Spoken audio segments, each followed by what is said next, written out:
안녕하세요. 해드림 출판사 이승후입니다.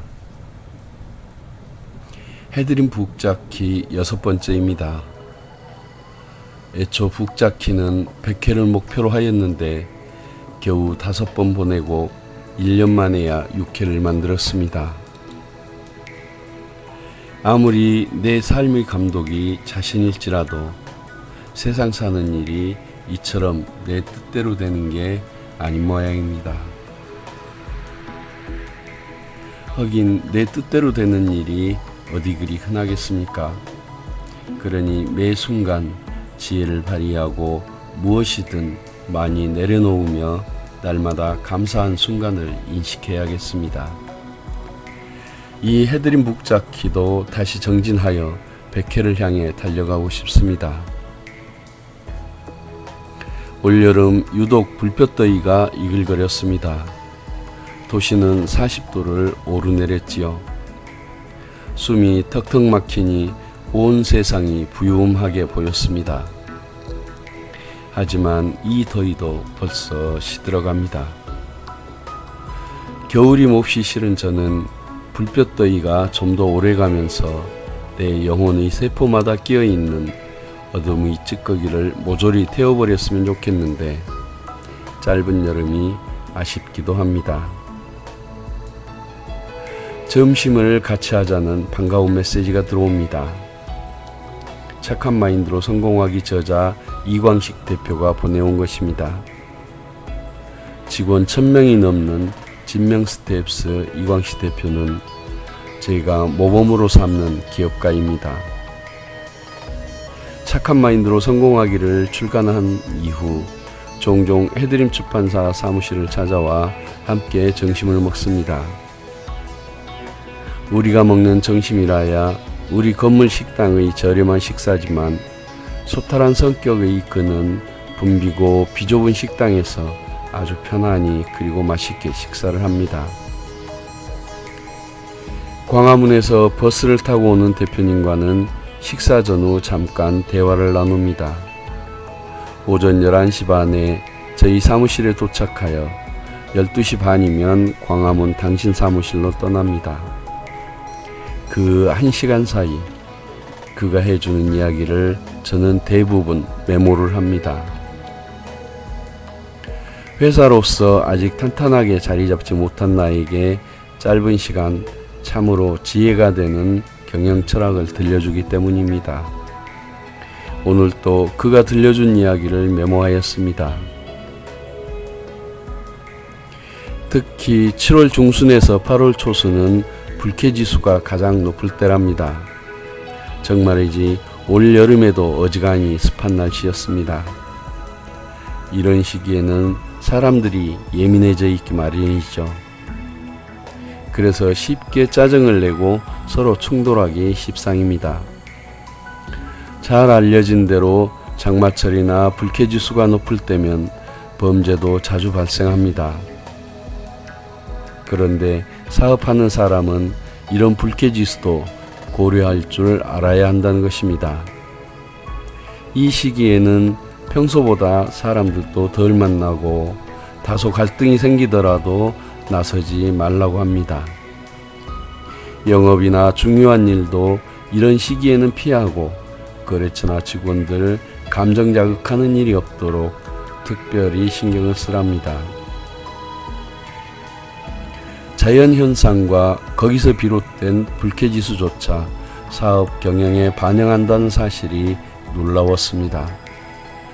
그의 경영 마인드를 들을 때마다 저는 감탄을 하면서 괜히 성공한 기업가가 아니구나 깨닫곤 합니다.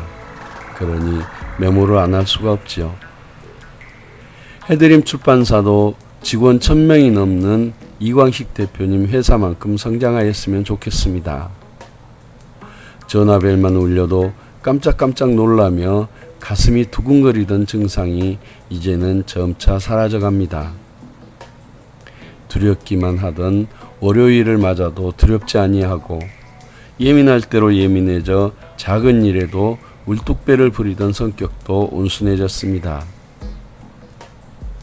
멈춤이 무서운 것입니다. 해드림 출판사도 한때는 떨어질 대로 떨어진 바닥에서 오랫동안 멈춰 있었습니다. 하지만 이제 늘 무언가 바삐 들어오고 나갑니다. 출간 저자도 쉼없이 찾아오고 어디 내놓아도 뒤지지 않을 좋은 책도 꾸준히 만들고 있습니다. 저자와 출판사가 진정한 파트너십 관계의 CEO 출판, 출판사가 저자의 매니저가 되어주는 국내 유일한 출판 시스템, 이 CEO 출판 시스템을 통해 저자와 해드림이 함께 성공할 길을 모색해 갑니다. 이 북잡기도 그 길 가운데 하나가 아니겠습니까? 처음 출판사를 시작을 할 때는 2세라는 말이 멀기만 하였는데 이제 2세, 3세, 4세, 5세라는 말이 보통으로 나옵니다.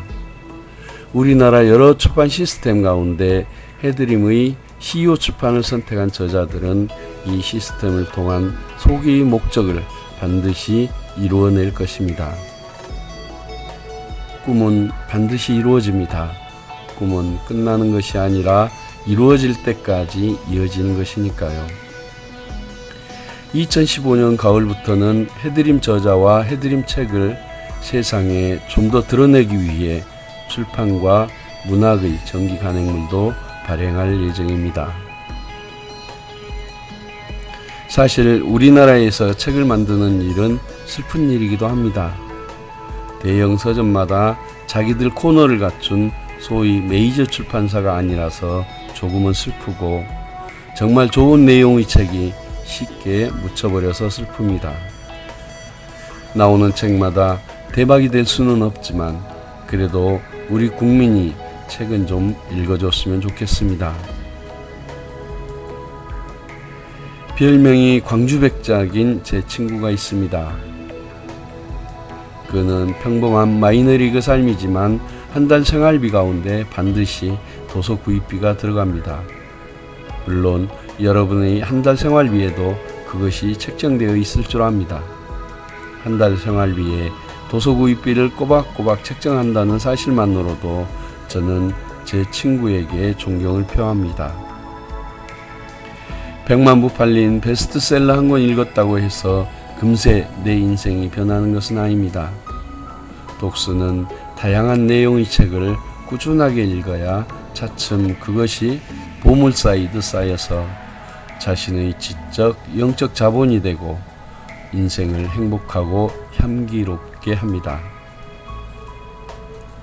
10년 전 책도 다시 출간하면 신간이 됩니다.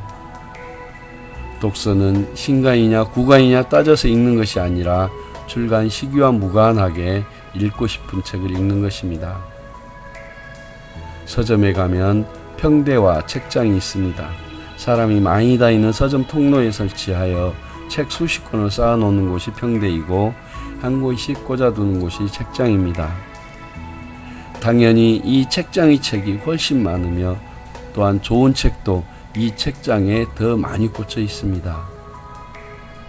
사람이 눈에 잘 보이는 것만이 그리고 화려한 것만이 전부가 아니라는 뜻입니다.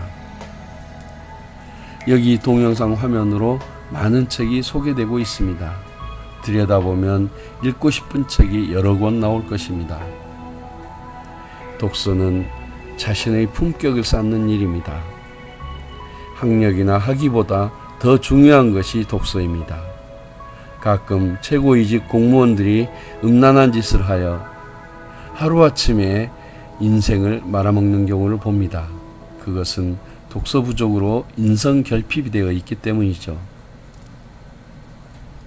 인생은 순식간에 바뀝니다. 지금 우연히 만난 책에서 그것이 이루어질 수도 있습니다.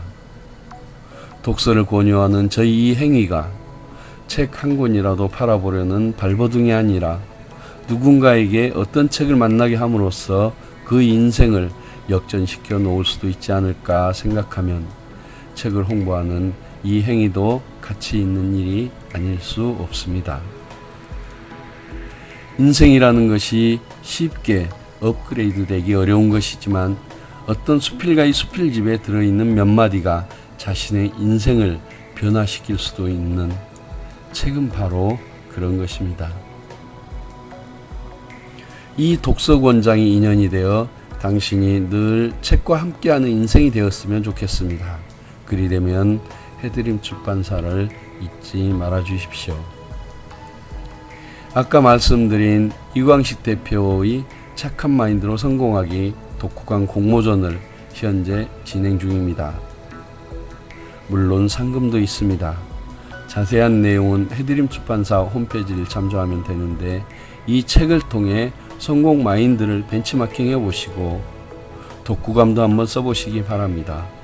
그러면 더욱 성공에 대한 욕구가 넘치게 될 것입니다. 우리는 성공한 인생이어야 합니다. 고맙습니다.